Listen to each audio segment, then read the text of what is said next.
sa DZGB. Inihahatod sa Indo kang Department of Environment and Natural Resources, Regional Office No. 5, ang programang Kapalibutan Ta at Tamanon Ta. Kapalibutan Ta at Tamanon Ta. Programang magtataunin informasyon asin kaaraman, manungod sa satuyang kapalibutan, asin sa mandato kang Department of Environment and Natural Resources. Kapalibutan Ta at Tamanon Ta. Ngunyan, ang sa Indong makakaibahan.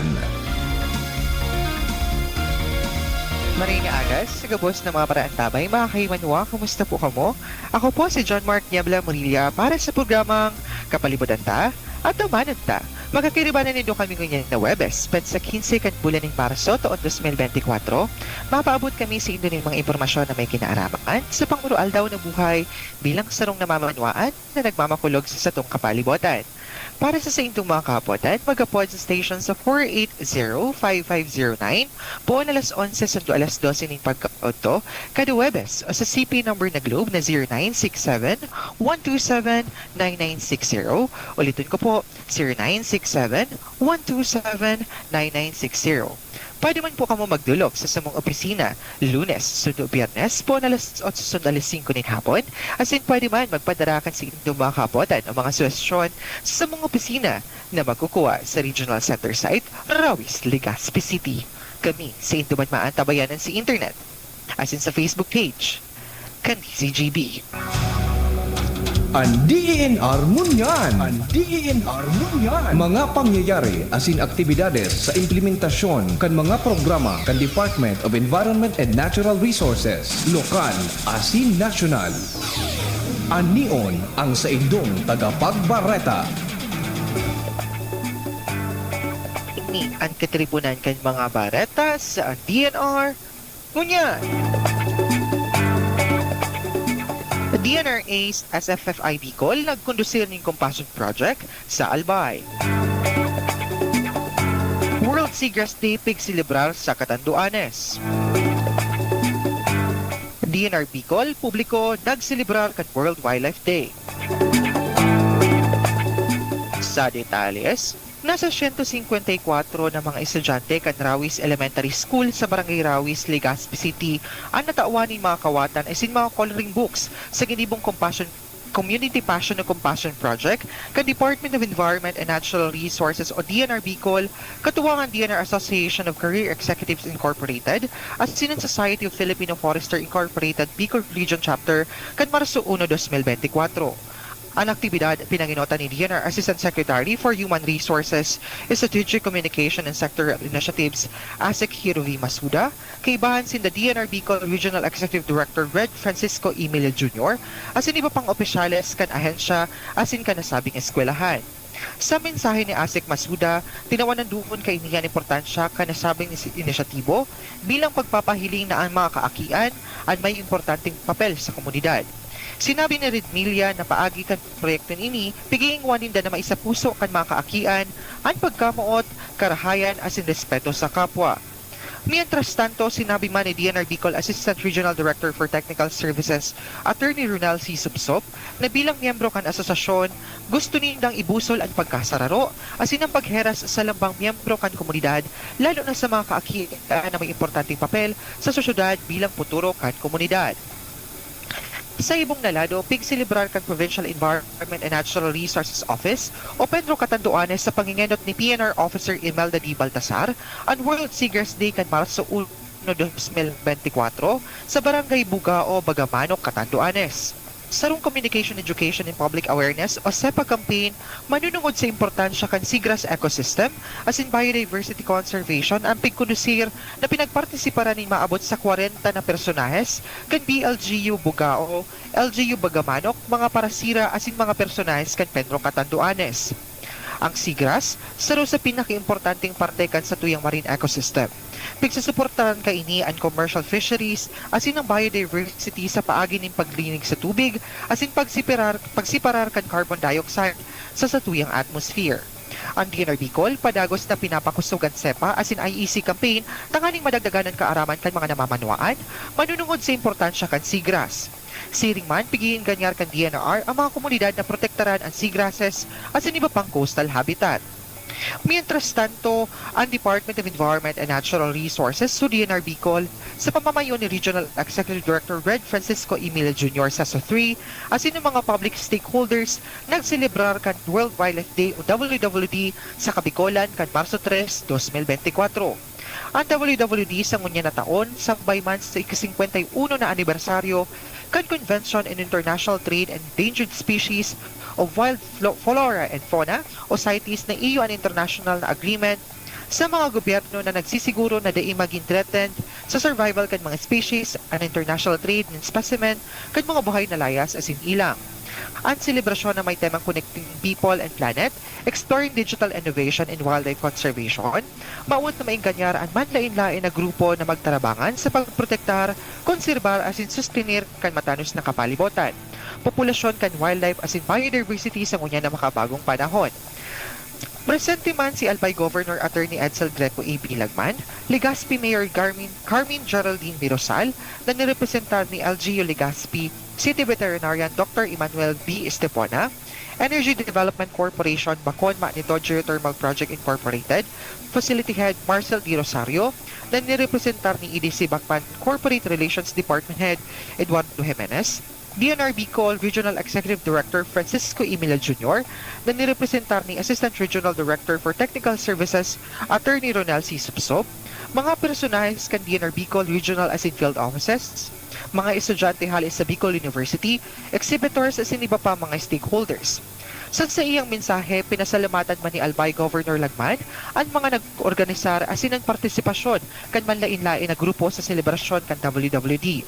Mientras tanto, pigtawan ng doon ni Forester ARD Subsob ang importanteng papel kan mga publiko sa pagprotektar as in konserbar kan wildlife as in habitat kan mga ini.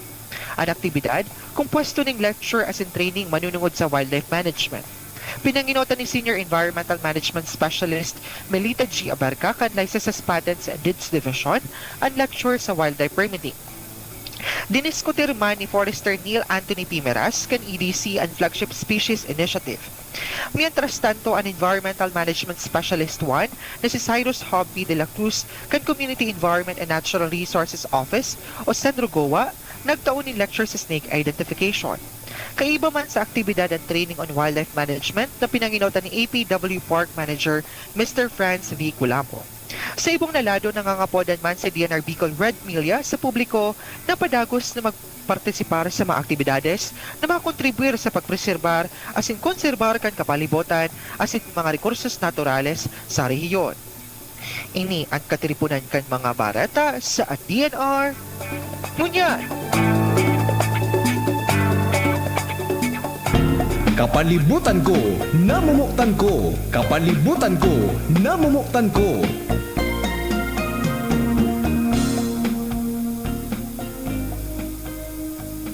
Sa mga kalikasang aldaw sa Giraray sa satuyang mga paraan tabay. Sa Giraray, ako po si John Mark Niebla Munilla, ang Digital Media Specialist kan Regional Strategic Communication Initiatives Group kan Department of Environment and Natural Resources Region 5. Enot sa gabos, gusto ko po sana bation ang mga pag-iriba ko digdi sa opisina, kay Ma'am Ansi, kay Ma'am Joanne, kay Ma'am Shelo, kay Judy asin kay Ronnie. Good morning man po sa mga paradang dyan sa Satuya asin sa mga pirming nakaantabay sa Satuyang programa. Of course, sa gabos na mga mahihigos na mga personahes kan Office of the Regional Executive Director, just marahing na aga po sa mga paradamog ta dyan sa DNR Regional Office 5 sa opisina po ni Assistant Regional Director for Special Concerns ARD Adona P. San Diego, Assistant Regional Director for Technical Services ARD Attorney Ronald C. Subsob, and Assistant Regional Director for Management Services ARD Ronald B. Astor, Mines and Geosciences Bureau and Environmental Management Bureau, sa gabos na offices kan DNR Bicol, pati naman po sa mga Pendro Assistant Centers kan Bilog na rehiyon. As in, of course, sa mga listener ta dyan sa Provincial Environment and Natural Resources Office o Pedro Catanduanes, headed by PNR Officer Imelda D. Baltasar. Good morning po sa Indogabos. Mag-comment lang po kamo dyan para ma-shoutout po kamo digdi sa satuyang programa. And syempre, marhay na agaman po sa mga naghiling ka sa tuyang FB Live as in sa mga paradawal kan DCGB on air. Sige raray mga kahimanwa, kung gusto po may mga gusto po kamong bation, i-message lang po nindo ako sa 0967 127-9960. Ulitin ko po, 0967-127-9960. Pwede po kamo mag-comment sa satuyang FB Live para sa inyong mga kapotan. Sa Giraray, kami po nananaupo kami ng mga sustainable hygiene kit, bamboo notebook, bamboo tumbler, tote bag, isin tayo ang kalikasan t-shirt. Tanganing maging engaging man lang ang maging discussion ta this week po. So kaya kung may mga questions po kamo or mga kahapotan po kamo, mag-text lang po kamo sa sakuyang number na 0967-127-9960 kan sa inyong mga kahapotan ng mga suggestion kung paano po kamo makakatabang sa pagprotektar, konserbar, asin preserbar kan sa tuyang kapalibutan. So, ngayon mga kaimanwa, it's March. Sabi nga ni po ba ganinda, tagsi-celebrate po kita ngunyan kan World Women's Month, ngunyan na bulan. So, siguro may mga kung mga nagmamati po kamo dyan sa indong mga harong or may mga kataning po kamo mga kababaihan, itapo nindo na the best ka.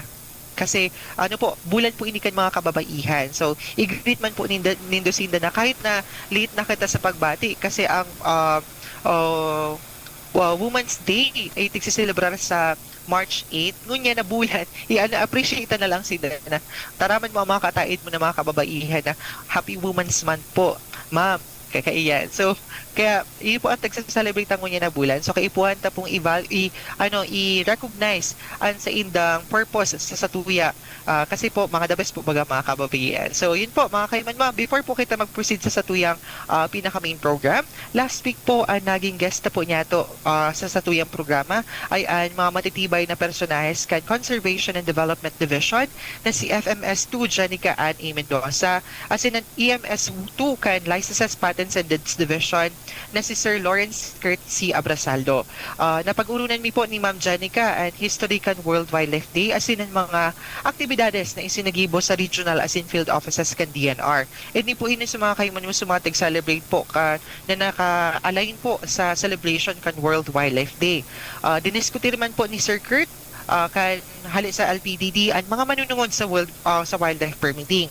Digdi naman po mga kahimanwa, na-mention naman po ni Sir Kurt digdi kung ano po sa mga requirements para po magkaigwa po kita ng permit para sa pag-ataman, as in pag-export, as in import kan mga buhay ilang or wildlife. So, ngunyan naman po mga kahimanwa, makakaibahan ta po sa ngunyan na aldaw at saro sa mga matibay na PNR officer sa DNR Bicol. PNR officer kan Pedro Catanduanes na si PNR officer Imelda D. Baltasar para pagurunan ang manunod sa mga plans and programs na igwaan Pedro Catanduanes sa taong 2024. Just marahay na aga po, Ma'am Aimee. Good morning po, Ma'am. Bati po muna kamo, Ma'am, sa tuyang mga listeners on air region-wide as in sa mga naghihiling kan sa tuyang FB Live sa Facebook page kan DCGB. Hello. Pagpalang Good morning, Ma'am. Ang umaga dyan. Good morning po. Your listeners, magandang umaga po sa ating lahat. Alright. So, kamusta naman kayo dyan, Ma'am, sa Pedro Catanduanes po? Doing great naman po ba? Yes, we are all fine here as we celebrate the National Women's Month. Yeah. Happy Women's Month po pala, Ma'am. Tama. Alright. Kuya Ma'am, Mark. ready na po ba tayo? Yeah, thank you so much po, Ma'am. Ma'am, ready na po ba tayo sa Q&A po natin today? Yes, kasama Yeah, ko alright. dito ang aming information officer, si Miss Shi Conche. Ayan. So, good morning po, Ay, Ma'am hello, Shi Miss Conche. Conche. Ayan. So, si Ma'am Shi Conche, nakakaibanan ko po, Pirmi, pag nagtuturuparan kami digdi sa RC. Hello po, Ma'am Shi. So, ready na po ba tayo sa Q&A? Kasama ko din, Sir Mark, ang Oh. aming information system analyst, si Mr. Dennis Fortune, and also one of Alright. my technical staff, si Miss Nat. Alright. So, thank you so much. Hello po sa inyo dyan sa Catanduanes. Sana po makabisit po kami dyan one of these days. Kasi, balita ko po, Ma'am, kasi ako, hindi pa ako nakakabisit ang Catanduanes. Balita ako, saruin sa pinakamagayo na island, digdi sa Bicol region. So, kayo po na talagang mabisita iyan. So, Ma'am, ready na po ba? At tayo sa Q&A. Q&A pala na, no? So, first and foremost po, Ma'am, I would like to ask po if ano po mga plans and programs po na nakalinyada po dyan sa inyo sa Pedro Catanduanes this 2024 po? Yes, for this 2024, of course, to continue reduction of our poverty line among upland households natin, particularly yung mga nasa protected areas natin in the production forest, and also those mga nakatira sa urban populace and coastal communities. We have to continue yung ating mga dati ng programa.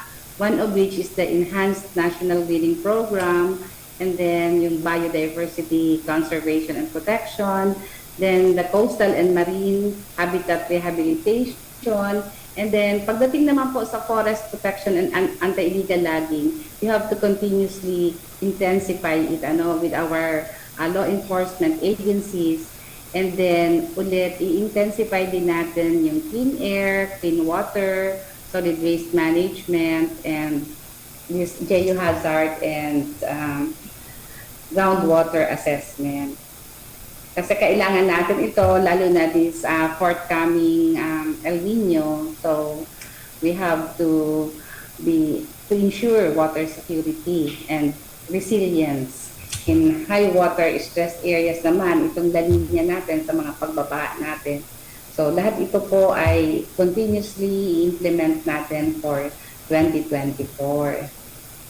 Alright, so dakulin po talaga kita ma'am ng mga programs, mga plans po dyan sa Penno Camarines, Catanduanes. Ano po ma'am? So, ito ma'am, na-mention niyo po dyan ma'am kanina, so current situation kan El Nino ta dyan. Kamusta po ma'am ang weather ta dyan sa Catanduanes po? Masyadong mainit ba? Hindi naman, we're still experiencing short showers. Okay lang ang weather condition dito. Alright, so ayan, thank you so much po ma'am. Ngayon naman po ma'am, gusto ko naman po ma'am sa Indo ihapot ma'am kung ano po ma'am ang mga naka-line up na mga major activities po na Igwaan Penro Catanduanes this 2024 po ma'am. So okay lang po ba yun ma'am? Kung pwede po natin ma-share sa tatuyang mga listeners itong mga activities na po this year. Siyempre, ang ating direction ngayon as per our Secretary's directives ay itong ating Project Transform. Itong multidisciplinary approach wherein dapat mag-integrate ang ating lahat ng mga partners natin for a resilient and sustainable community. So the purpose is to engage the whole society, to put together all the best practices from the private and entities, government offices, all sectors, to deliver an inclusive, scientific-based, and data-driven template so that all our stakeholders and partners will be using this in fighting the accelerating climate emergency. Kasi dahil nga sa itong ating mga pagbabago sa klima, ay we have really to readily address it, and we have to be scientific-based. So, ito po, ma'am. Thank you so much po, ma'am. So, Project Transform talaga, no? Ang pinaka-idea ka in Project Transform is to alleviate poverty. So, aside from naman siya ni ma'am, to alleviate poverty, yung ani po baga na para din ma-preserve ta palalo ang mga natural resources sa satuyang bansa. So, thank you so much po, ma'am. So, ngayon po, ma'am, may mga naghahapot dito sa kuya. May nag-text dito sa kuya, ma'am, actually, kanina. So, ma'am, naghahapot po siya kung ano po ba mga nakalinyada activities na this month. Ngunyan na nagsaselebrate po katakan National Women's Month po. So, ano daw po, ma'am, sa mga nakalinyadang activity niyo po dyan sa Penro Catanduanes po, ma'am, this National Women's Month po? Yes, Sir Mark, I will turn over the microphone to my information officer, Hershey, kasi marami po siyang nakalistang mga activities na. Alright, so ladies and gentlemen, hello po, Ma'am Shi, Conche. Good morning po.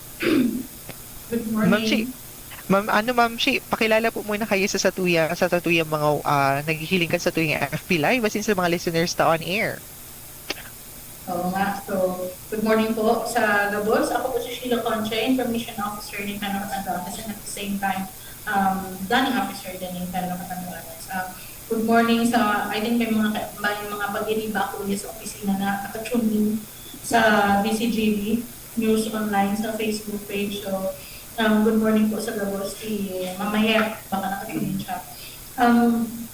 March kasi is considered as Women's Month. So, nag-umpisa na actually kami several days ago na nag-launch na kami ng Samuyan. Nag-kick off kami ng Samuyan Women's Month activity. So, kick-off namin, naka-zero in lang kami sa health and wellness ng sa mga personnel. So nakitay up kami with Zion Med Diagnostic Laboratory in Isabela.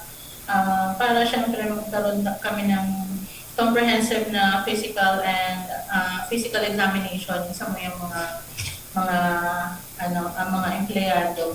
Syempre, aramdaman na very vital yan sa operations ng office. So, nakita nila kung sino yung may mga tumaas ng mga uric acids and mga cholesterol. So, at least aware sila na they have this conditions. At syempre, may mga medical consultations na din na ginanap. Another one, syempre kanina na yung World Seagrass Day in partnership with LGU Bagamono. It's a good venue actually kasi ang fisher folks are not very much aware of the importance of seagrass. So at least through that, meron silang idea na kahit yung mga Mario Barrio, locally known as Mario Barrio na yung mga seagrasses is an important sa coastal habitat. And recently, we also conducted World Wildlife Day. So, hindi lang regional office ang nagtaiba. So, we conducted SEPA activities and IEC lectures sa, I think, Barangay Mabini, Biga. Mga nasa loob naman yun ng protected area. So, yung mga forest occupants ang naging with LGU ang naging target participants namin for them to be aware of the importance of wildlife sa isang forest community. And may nakalinya din kayo mga activities actually next week. Tama ba? Next week. So, International Day of the Forest, March 21, we will be having tree planting activities, and World Water Day, March 22. So may mga lectures and series of activities pa din naman kami dyan. So that is all in line also with the celebration of Women's Month. Alright, so thank you so much po Ma'am Shi for that. Nakulit po pala talaga sa mga naisagibutan ko niya naman. No, bako lang digdi sa regional office, pati dyan sa mga field offices, lalo-lalo na sa Pedro Catanduanes. So, to Ma'am Shi, na-mention nyo kanina, so parang sirong event yun yung sa Zion Med. Actually, sa rin sa mga magagayo ng mga programs mo niya na Women's Month. Kasi syempre, bilang pigsisilibranta ang importansya ka ng mga kababaihan mo niya na bulan, syempre, kaipuhan taman i-check at sa indang mga salud. Okay, so kailangan nila i-check ang sa tuyang health and wellness kan sa tuyang mga kababaihan. So, Ma'am Shi, na-mention niyo po kanina na magkakaiba ka mo ng mga activities pa for next week in celebration of the International Day of the Forest as well as the World Water Day.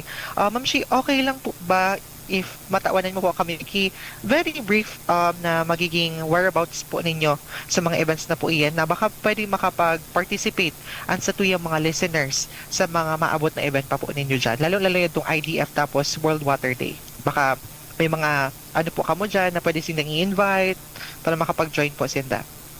Oo, syempre, pwede naman. Actually, may mga partners kami, different agencies na usually talaga nag-participate. PNP, they are very much willing na mag-participate sa mga tree planting activities dito sa Catanduanes. So, as to the target location kung saan pa, i-disseminate pa lang naman namin kung saan talaga so tree planting site. And then, as sa World Water Day naman, we are targeting actually the youth sector. Bale, parang magkakaibo kami ng separate activity din, lecture sa youth on the importance of water, syempre, the Water Code of the Philippines, and then, meron bang isang tina-target actually din na nasa loob na din ng protected area na yung importance din syempre ng tubig within the area since Catanduanes na syempre may malaking watershed area and at the same time, may malaki din na protected area. So, matubig kasi actually talaga ang Catanduanes. So, alright. So, thank you so much po, Ma'am Shi. Ngayon na naman po, Ma'am Shi, ang kapotan ko naman po, actually, i-dare ko naman po ini kay Ma'am Aimee, kay Pedro Aimee. So, Ma'am Aimee, ang kapotan ko po digdi sa Indo is, ano po, Ma'am Aimee, ang mga current challenges na kinakahampang niyo po dyan sa Pedro Catanduanes the past years po? So, ulitin ko po, ano po, Ma'am Aimee, ang mga kinakahampang po ninyo ng mga challenges or parang mga struggle po ninyo dyan sa Pedro Catanduanes para din po maging, ano din po, Sinda, para maging aware din ang sa tuyong mga listeners if ano ang current status po ninyo dyan sa Pedro Catanduanes. As in, paano nyo po ini parang kina-counter or paano nyo po ini sinosolve po ng mga challenges na ini? Siyempre, Sir Mark, kami dito, not really of that struggle. Mga challenges lang na we have to surpass and overcome. Pero hindi namin ito magawa if not in partnership with our other stakeholders. So, yun po ang lagi namin ginagawa.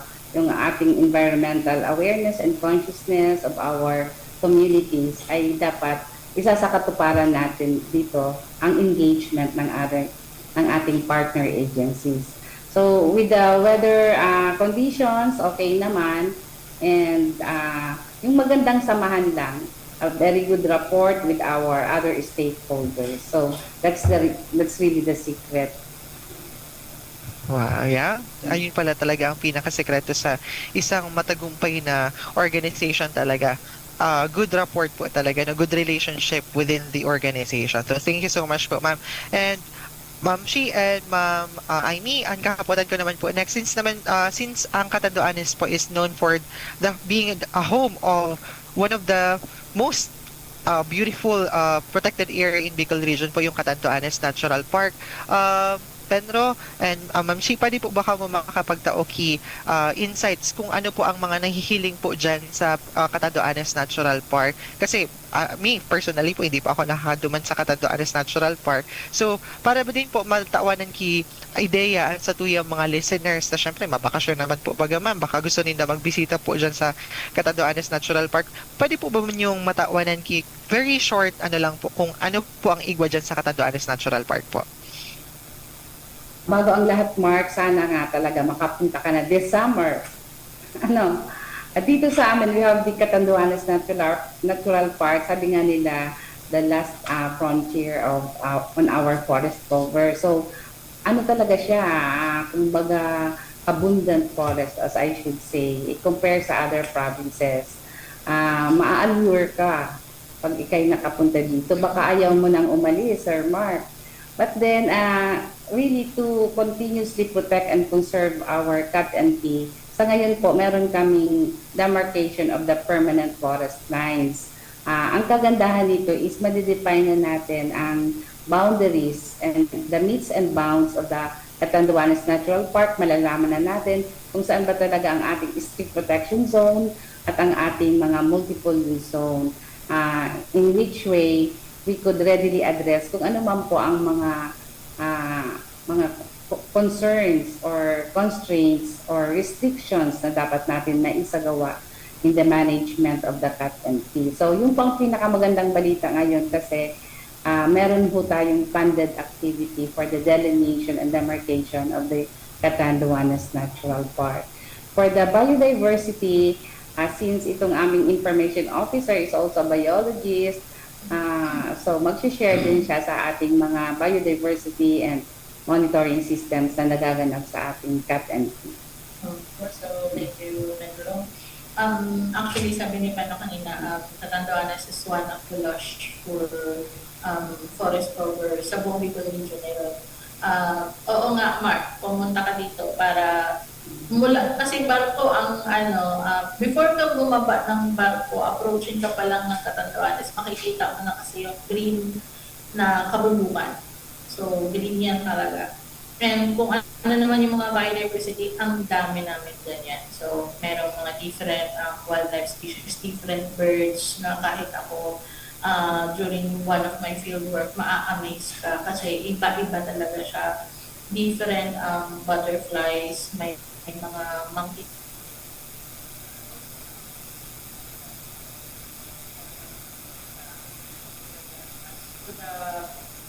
Mga kakahuyan naman, may mga malalaking kahoy banlaw naman kami dito, and we are always intensifying our activity on illegal logging activity, syempre, para naman ma-preserve pa natin ang mga punong ito. We also have jade vine. I hope alam mo kung ano yung jade vine para makita mo kung gaano kaganda itong halaman na ito, which we also have here in Catanduanes. So, ang dami pa actually na pwedeng i-share sa ano namin, what's within the Catanduanes Natural Park. Pero, baka kulangin yung oras natin kung iisa-isahin natin yung mga wildlife species within Catanduanes. So, mag-visit ka na lang. Kung sino din ang sumama ka, mag-book ka ng vacation here. Alright, so thank you so much. Parang wini-welcome na ako dyan sa Pedro Catanduanes, no? Baka magtarap na ako kay Ma'am Ansi, Ma'am Aimee, tas Ma'am Shi, kay Ma'am Ansi, ma-absent ako next week. Nabisita akong Catanduanes. Alright, so thank you so much po, Ma'am Shi and Ma'am Aimee po. Yan mga kaimanwan, namatiman po nindo kung gaano po kagayon ang igwa dyan sa sa Catanduanes, itong Catanduanes Natural Park. As in, na-mention man po kanina ni Ma'am na, sabi nga ni po baga, na inian parang last frontier can Bicol na sana po mabisita ta po ini mga kaiman mo ining Catanduanes Natural Park in the future. So, na-mention man kanina ni Ma'am Shisu Jade Vine. Actually, sa rin sa mga naging na-feature na photo exhibit kan DNR Bicol last year. 'Di ba po, ma'am? Inisasaro sa mga na-feature tadig sa sa DNR Bicol na page. Kaya mga kaiman kung gusto niyo po mahiling kung ano po ang tigsasabitang Jade Vine, check niyo lang po ang DNR Bicol Facebook page na po dyan at sin Instagram account para ma-check niyo po kung ano po ang itsura kayo ni. So, ang next nakaputan ko naman po sa Indo, Ma'am Aimee as in Ma'am Shi, kung paano po nindotig paano po nindo i-involve ang community to participate po sa mga programs po nindo. So, before niyo po simbagon, ang sa kuyang kapotan, magkakaagwa po na kita ng commercial break. Time check, it's 11:33 in the morning. An oras hatod sa Indokang. Alaksan FR. Sa maliit o malaking aray, Alaksan FR agad. Ang simpleng pampakilig, nor sinigang. Varix E, ang vitamin E na kayang araw-arawin. Diatabs. Basta diarrhea, sulit sa bilis ang Diatabs. 7 pesos and 50 centavos SRP lang. Yum yum! Ang choice ng barkada ko. Brought to you by Nor. Pag Friday na, Munggo Time na with pork cubes. May sarap ng 1 kilong pork in just 1 cube. San Miguel Pale Pilsen, sarap laging kasama. Liver Aid Silymarin Capsule. Liver Aid, it's liver or lover, boys. DENR Antabay. DENR Antabay.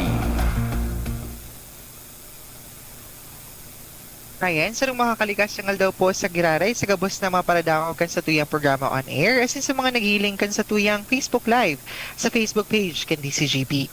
Ngayon na aldaw, mga kaiman mo, nakakaibanan ta po ang saro sa mga matitibay na PNR officers sa DNR Bicol and PNR officer kan Pedro Catanduanes na si PNR officer Imelda D. Baltasar as in kaiba naman po ang sa iyang information officer naman si Miss Sheila Conche para pag-urunan at manunungod sa mga plans and programs kan Pedro Catanduanes sa taong 2024. Before po kita mag-commercial break, pinag-urunan ta po at manunungod sa mga plans and programs na kan Pedro Catanduanes this 2024. As in, na-mention naman po, na kung natatandaan pa po nindo mga kaimanwa, na-mention lang po ninda kung gaano po nakaka-excite para makapabisita ang Catanduanes Natural Park. So, ngayon naman po, Pedro Aimee, as in Ma'am Shi, going back sa question ko po, paano po nindo tig-involve ang mga communities? Isabay na po dito sa communities ng mga iba't ibang organizations, academe, sa mga initiatives po ninyo dyan sa Pedro Catanduanes po. Paano po nindo tig-involve, Sinda? Hello, Sir Mark. Okay. Hello po, ma'am. Okay na okay po tayo. Sa aming mga pagpaplano, simula sa pagpaplano, implementation, monitoring and evaluation, in the management of our environment and natural resources, we always see to it na we have to constantly engage our other stakeholders. Public consultation, lagi kami, dialogues, meetings, then environmental investment planning, we see to it na everybody's involved. simula sa pagpaplano hanggang sa implementation, then monitoring and evaluation.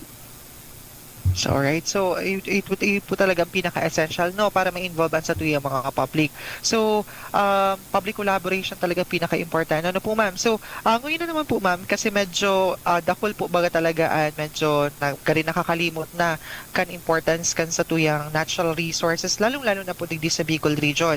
Ang mga kabataan ta medyo nalilingawan na ninda kung gaano ini ka-importante. Ngayon naman po, Ma'am Amy as in Ma'am Shi, ang kahapotan ko po, paano po nindo tiki-involve? Actually, din question ini, ang i-redirect ko kaini kay Ma'am kay Ma'am Shi, kasi siya ang aram kong youth vocal.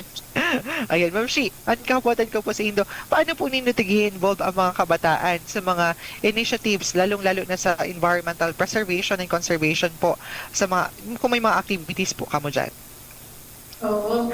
So, usually kaya ang ginagawa namin coordination pa lang with regards to specific activities. Sinasabi na namin kahit sa letter na invited ang SK, so, and other youth sectors sa munisipyo or sa barangay. And if ever may mga pa-meetings naman or lectures, ini-involve po talaga namin yung mga youth. Tapos, pag may mga tree planting activities kami, pag may mga coastal cleanup activities kami, we invite schools. So, the Catanduanes State University and other schools na andito sa Catanduanes para yung youth involvement, actually hindi lang youth, we also invite PWDs if kaya pa nila. So, different sectors of the society are being invited. Minsan din, nagkakandak din kami ng mga lectures sa ROTC, sa elementary schools, like yung nangyari last February. Sa elementary schools naman kami nagkaroon ng simple film viewing sa mga bata and other mga simple na lectures na in such at young age naman, mayroon na silang makukuha that the environment is this na when the status of the environment, and then what can they do sa kanilang young age pa lang, at their young age pa lang, what can they do in their own simple way to protect the environment. So, ganon. So, simple lang na sa simpleng lecture ng pagtapon ng basura sa tao. Basurahan, segregation. So, malaking tulong na yun sa amin din, sa DNR. And makukuha naman kasi nila yun, I mean, the value of it, malalaman nila yun until they grow old. Yun yung value, Alright. value na may malaking impact. Alright, so thank you so much po, Ma'am Shi and Ma'am Amy. So tama po talaga ito, no, sa mga simple acts ta dyan sa Penro Catanduanes. Actually, bako lang ito symbol kasi dakulo naman po kita mga efforts on our end para makapagtao sa inda ni mga SEPA, sin mga IEC, dakulaon itong effort para sa Satuya. As in, syempre po, tama po ito talaga, nakaipuan ta talaga, start them young para ma-inculcate sa inda ang importance kan Satuyang environment. So, ngayon naman po, ang kaputan ko naman po sa indo, Ma'am Amy, as in Ma'am Shi, kung ano po ang mga initiatives po ninyo na nai-involve dyan ang mga local fishermen dyan sa Catanduanes. Kasi syempre po, baga, island po baga mo dyan, Penro, as in Ma'am Shi, sa Catanduanes. Paano po nindo sinusuportaran yung mga local fishermen na po dyan sa Penro, Catanduanes? Actually, di ko aram kung si Semasi bagkaini, pero Penro? Okay, Sir Mark, sa mga ating coastal communities naman, usually ang fisher folks talaga ay talaga yan, focus or target ng DABFAR. So sa pamamagitan niyan, we always tap partnership with the DABFAR, our Philippine Coast Guards, our Philippine Navy. So ini-intensify po namin dyan ang ating mga seaborne patrolling, itong ating mga coastal cleanups, waste segregation along coast, and of course, mangrove planting and rehabilitation. Alright, so thank you so much po, ma'am. No? So, lagi po pala talaga tayong, since tama naman po talaga, ma'am, no? Kasi ang pinaka end user po talaga kainin mga fisher folks talaga is Department of Agriculture, DA, di ba po, ma'am? Department of Agriculture. So, ini po talagang pinaka end user niya. So, thank you so much po, ma'am Amy. So, ngunyan naman po, ang hapotan ko naman po sa Indo is since ang Catanduanes po, baga since nasa ano baga kita, ma'am, nasa frontier nga ni po baga kita kan Bicol region. Manunugod naman po ini, ma'am, na ang hapotan ko po sa disaster resilience na po dyan sa dyan sa Catanduanes. Paano niyo po, ma'am, ini-enhance ang resiliency sa communities po dyan sa Catanduanes po? Sa mga natural disaster, sa mga climate change impacts po. Paano niyo po sinda ginigibong resilient? So IEC pa rin, if we don't have any financing talaga to a particular project such as in rehabilitation or forest development, yun pa rin, constant IEC with the communities. Itong ating mga disaster risk reduction and also engaging with our provincial government and other LGUs dito sa kanilang mga investment planning when it comes to disaster risk reduction. Alright, so thank you so much po, Ma'am Amy. So ngunyan siguro madaw na kita di sa second to the last question tano. So ngayon naman po, ang ining question ko naman po is i-redirect ko naman po sa ating information officer. So Ma'am Shi, ano naman po, Ma'am Shi, ang mga nakalinyadang activities ta for this kung dai pong buong taon, kung pwede pong nga lang semester lang po na maitaon niyo po muna ngunyan para din po magkaigwa ng idea and sa tuyang mga listeners, as in ang sa tuyang mga naghihiling kan Facebook Live. Actually, nahiling ko digdi si Ma'am Judith, nag-comment siya, hello po sa lahat. Good morning po, Ma'am Judith. Very supportive talaga si Ma'am Judith. So, ayun po, going back sa question ko, Ma'am Shi, ano po, Ma'am Shi, ang mga nakalinyada ng activities this semester po dyan sa Penro Catanduanes? And if possible, baka pwede masagad-sagad na sa whole year. Ma'am Shi? Buong taon, actually marami. We are usually celebrating a lot during June talaga marami. Pero this April, we will be celebrating Month of the Planet Earth. So, may mga series of activities din yan, lectures, so depende sa mapapagkasunduan ng office. Pero usually, we are conducting lectures in partnership with schools. Yan. Sa May naman, we are celebrating the Month of the Ocean. So, may mga coastal cleanup na gagawin, lectures pa din, syempre.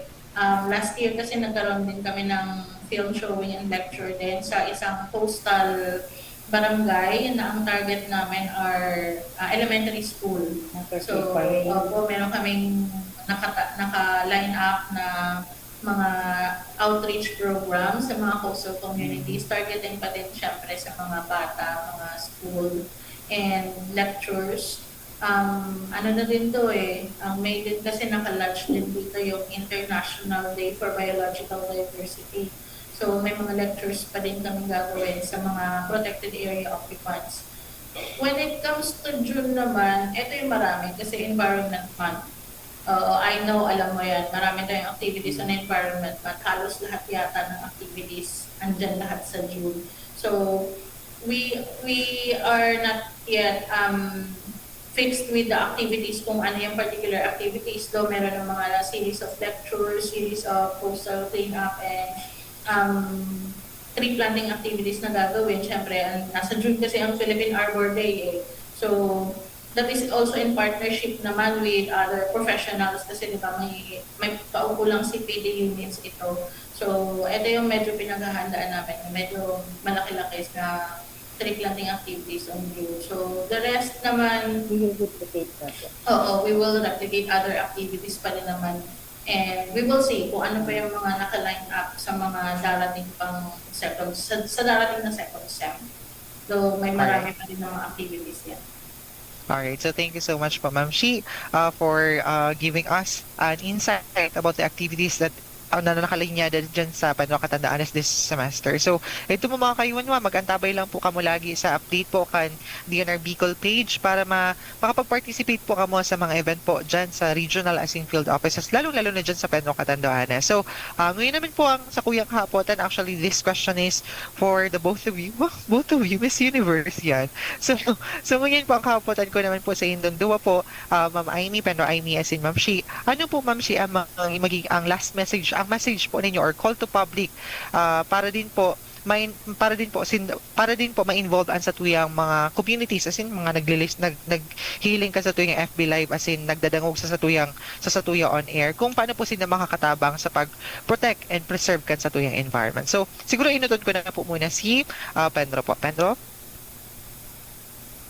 Yes, siguro ang aming huling panawagan sa ating public partners, hindi lang sa ating mga other government agencies and other private sectors, kundi sa ating community talaga, is really to promote public awareness sa ating lahat, magsisimula sa ating pamilya, sa ating mga kaibigan, sa ating mga kaopisina, to instill talaga yung social and environmental consciousness sa bawat isa sa atin, to value our forests, to value our watersheds, to value our environment.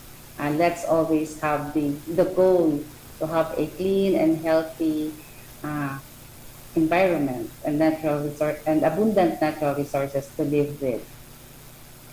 Alright, so thank you so much po, Pedro. Nadawagban po nindo mga kaiwanwa, disiplina po talaga ang kaipuhan para din po kita makatabang sa satuyang kapalibot. Thank you so much po, Ma'am. I'm very heartwarming naman itong message po, Manindo. So, ngayon po, Ma'am Shi, ano naman po ang pwede po nindong i-call to public po sa satuyang mga listeners and sa tuyang mga naghiling ka sa tuyang FB Live sa Facebook page po? Unang-una, salamat kasi our general public is always willing to help with DNR. Dito ko naman sa Catanduanes, mas active na kasi yung public. So, siguro malaking bagay yung mga IEC and SEPA activities din na ginagawa. Not just the DNR but also with other agencies kasi na-incorporate na din sa mga activities nila yung environmental protection and conservation. So, nagpapasalamat kami dahil hindi lang kami yung gumagawa ng ganong activity nowadays. Pero sa general public naman, lalo-lalo na siyempre sa mga taga-Catanduanes, report to us any illegal activities na nakikita nila sa kanilang mga area of jurisdiction, sa kanilang mga munisipyo, sa kanilang mga barangay. Report to us any illegal activities kasi rest assured naman na a-action na naman yan ng opisina namin. So, open naman yung opisina namin from Mondays to Fridays, 8 o'clock to 5 o'clock. Minsan kung kinakailangan, even weekends, may mga tao kami na nakatalaga para lang merong readily na pwedeng mag-action sa mga isusumbong ng bayan, sabi niya. And we also have sadly, wala na diba ang Facebook page. So, open naman, very active naman ang aming hotline number and ang aming email address just in case na hindi sila makapunta sa office namin. So, they can reach us to our hotline number and to our email address na napaprompt naman diretso yung response sa mga tao. So, yun lamang po and that's all. Mag-aantay na lang kami ng kanilang mga feedback sa results. Alright, so thank you so much po, Ma'am Shi. Actually, Ma'am Shi, may follow-up ako question ako doon sa mention nyo, no? Since di naman po kita, and very frequent po kasi ngunyan na taon ng pag-surrender kan mga wildlife or mga buhay ilang. Kasi syempre yan po bagang kadalasan na isa-surrender po sa tuya, digdi sa mga, lalo-lalo na sa mga field offices, and of course, dyan sa Pedro Catanduanes, kasi dakol po kaming nare-receive na report po dyan sa Catanduanes eh. So, ngunyan naman po, Ma'am Shi, pwede nyo po ba, Ma'am Shi, na ilatag po sa indong email address as in sa indong hotline number para din po malista na kan sa tuyong mga listeners na if in case na igwa dyan na may gusto sindang isurrender, actually ako lang gusto dapat isurrender ninda so or may mga na-encounter sinda na mga buhay ilang, baka pwede nyo po maitao ang contacts po ninyo para madali po ka ma-reach out. So for the information po ng mga nakakinig nasa online live, ang hotline number po ng Pedro Catanduanes is 0929 141-2316. So 0929-141-2316. And then ang amin pong email address, penrocatanduanes@denr.gov.ph. So Alright, so thank you. denr.gov.ph. Alright, so thank you so much po, Ma'am Shi and Penro Amy. Gusto ko man po kasagiraray pasalamatan ang Provincial Environment and Natural Resources Office of Penro Catanduanes, headed by PNR Officer Imelda D. Baltasar, for accommodating our request asin sa pagtaos sa muyan in Onra na maging parte kan programang ini ang Penro Catanduanes. And of course, thank you so much po, Penro Amy and Ma'am Shi, for sharing your knowledge and expertise manunungod sa mga plans and programs kan Penro Catanduanes this 2024. I am looking forward po sa mga susunod pa po nindong radio guesting digdi sa programang nyo na taon. Asin, sana po mas magdakol pa sa indong knowledge sharing manunungod sa mga initiatives sa program na igwaan Penro Catanduanes this year.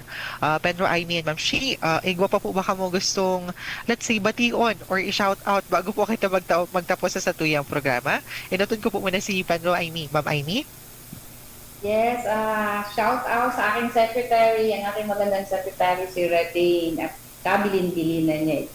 And of course, to all our Penro Catanduanes family, shout out to everyone, kalikasang umaga. And of course, ang aming pasasalamat din sa ating RC, of course, sa iyo ngayon, Sir Mark, sa ating ARD, si ARD Adona, ARD Ronel Suksop, ARD Ronel Astor, and of course, to our Regional Executive Director, other than our beloved Francisco Emilio Jr. Alright, so thank you so much po, Penro Amy. How about you naman po, Ma'am Shi? May gusto po baka mong i-shout out? Kung may i-shout out mo kay Region The Love of Your Life? Wala eh. So, lumipad looking for someone. So, ano na lang, nasabi na kasi na Penro, ang kabilin-bilin ng kasi sekretary niya, i-shout out yung pangalan niya. So, take 2, shout out po kay Redane, the DNR Secretary. So, ng Penro Catanduanes. So, ano pa ba? Yung ano ko na lang, yung chief ko sa planning dito sa Penro na nasa ano ngayon, nasa Karamuan pa yata. So, ingat po, Ma'am Grace. And ano pa ba, dito din sa si Mamayet, naka-tune in or naka sa live ng BCGP. So, good morning po, Ma'am. I think yun lamang naman yung kailangan. Kung hindi ko na makalimutan, i-shout out ko na lang din yung mga chief namin sa planning sa Region PFD. Good morning po. Si Dennis, tsaka si Napa, dito din. And ano pa ba? Sa CDD din po, my former regional office family. So, good morning po sila. Alright, so thank you so much po once again, Ma'am Amy and si Ma'am Shi. Batingin ko man po sa kuyang mama and si Mama Lenny and Papa Ben Marie na nagmamati pa dyan sa Kiniday Jubilee Albay. Mga kaimanwa, salamat po sa pagantabay asin sa padagos na pagsuporta sa samuyang programa. Sana po padagos po kita magkasararo para mapangatamanan ng sa tuyang kapalibotan. Dahil man po kami makalingaw na i-follow ang DNR Bicol sa Facebook page na DNR Bicol asin sa Instagram account na @DNR Bicol for more information, opportunities, and updates kan samuyang departamento. Sa ngaran kan mahigos si matibay na Regional Executive Director na si Red Francisco Toto Emila Jr. Ako po si John Mark Yabla Murilla at sininipuan sa tuya naging programang Kapalibutan Ta at Tumanon Ta. Sa masunod naman po. Thank you so much po. Sa See you indong soon, nahilanyo ang programang Kapalibutan Ta at Tamanon Ta. Kapalibutan Ta